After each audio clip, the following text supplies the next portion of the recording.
Why do I focus so much on hardware on this channel and in my studio?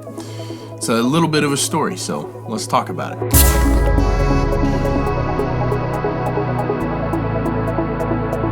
Hey everyone, I'm Cole Caparoon. Thank you for stopping by for another video.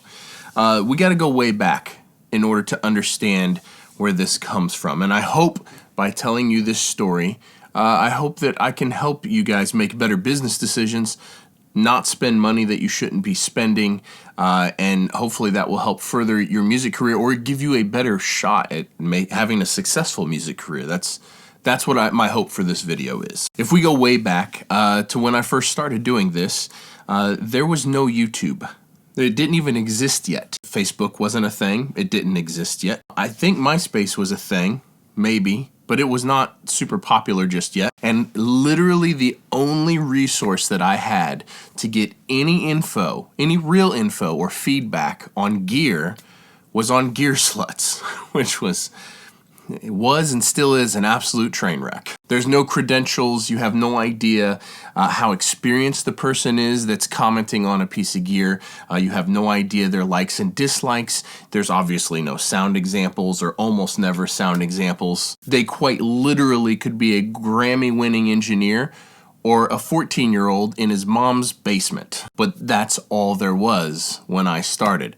And so there was, whenever I was trying to do purchase decisions, whenever I needed something or I had a problem I was trying to solve, it was so incredibly difficult to make good purchase decisions. Now, simultaneously, while that was the case with hardware, the software side was brutal. So I started on Mac computers with PowerPC chips. This is going to get a little nerdy for a second, but I hope some of you find it interesting. Now, every time there's a different chipset in a computer, all of your software is rendered useless, almost always. So I started on PowerPC Macs, and I ran that for quite a while. Eventually, I had a 001 and then went to a 003. And then went to a Pro Tools HD3 system. The HD3 system cost an absolute fortune.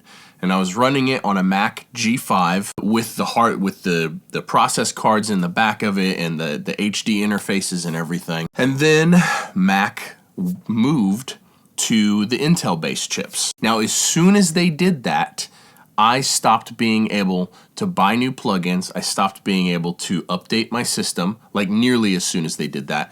And I rode that system out for a long time. I think I stayed on that rig for 3 or 4 years after that switch was made. But eventually it got to the point where I'm like, I can't buy any new plugins. Like, there's cool stuff coming out and I can't use it because I'm on the old system. So finally I upgraded to an Intel-based Mac, and then I could buy all the stuff. But guess what? I had to re-buy all the old stuff because almost none of it was supported. And a lot of those companies kind of went out or they didn't even offer that plugin anymore. I essentially had to start over from scratch. Now, in that time period where I was still on the old system and I could not buy plugins, I was so frustrated with the whole thing. I'm like, I'm just going to start buying hardware because guess what?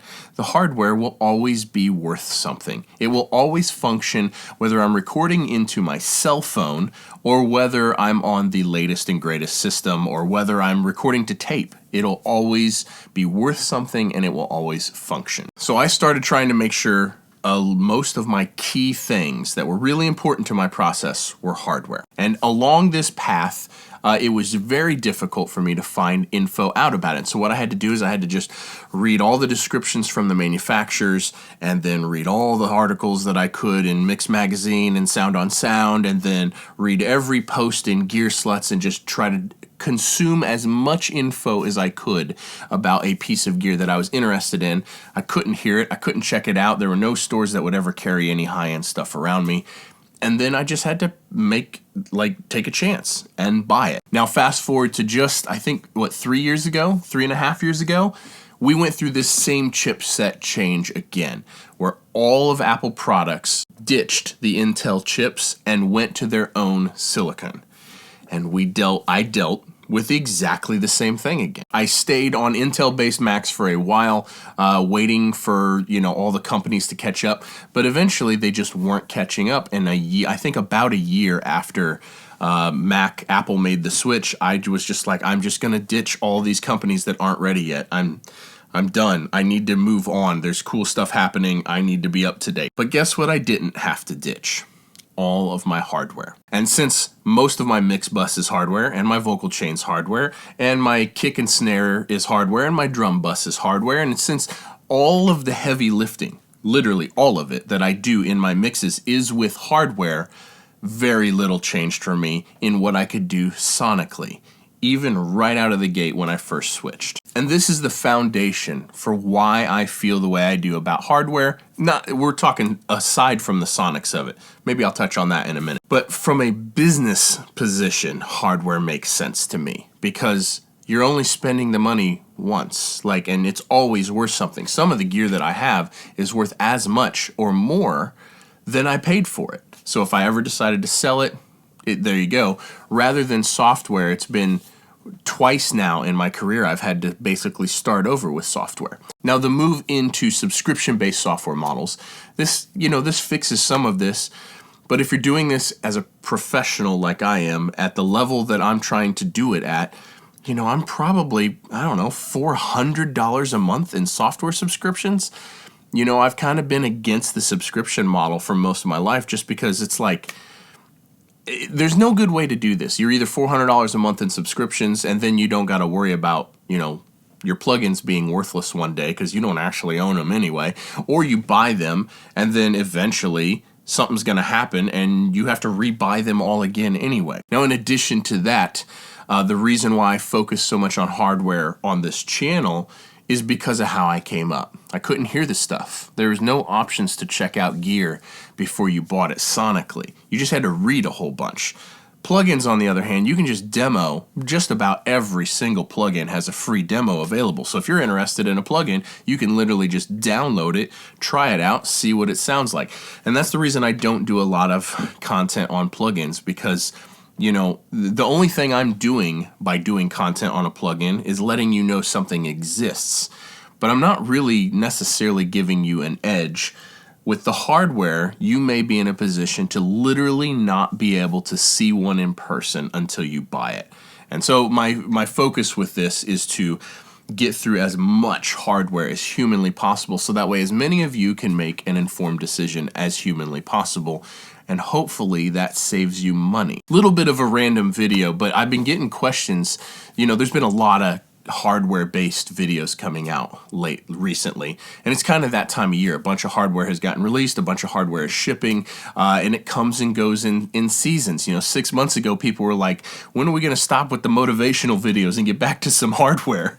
And now, I'm not even halfway through all of the gear videos that are coming. But I've been getting a bunch of comments about, why don't you do more content on plugins, and why is everything so hardware focused? And this is why. It's because you can download a plugin and check it out for yourself. But you can't download a Rupert Neve Designs Master Bus processor and check it out for yourself. That's not a thing that almost anyone would actually get the chance to try out. There are links down below for all the hardware that I use, and a bunch of plugins as well. And if you use any of those links, it goes a long ways to help this channel. But you can use those links to purchase anything you need. So anytime you guys need any piece of gear, software or hardware, you can jump on any one of my videos, click on any one of the links, and purchase anything you need once you're on Sweetwater's site.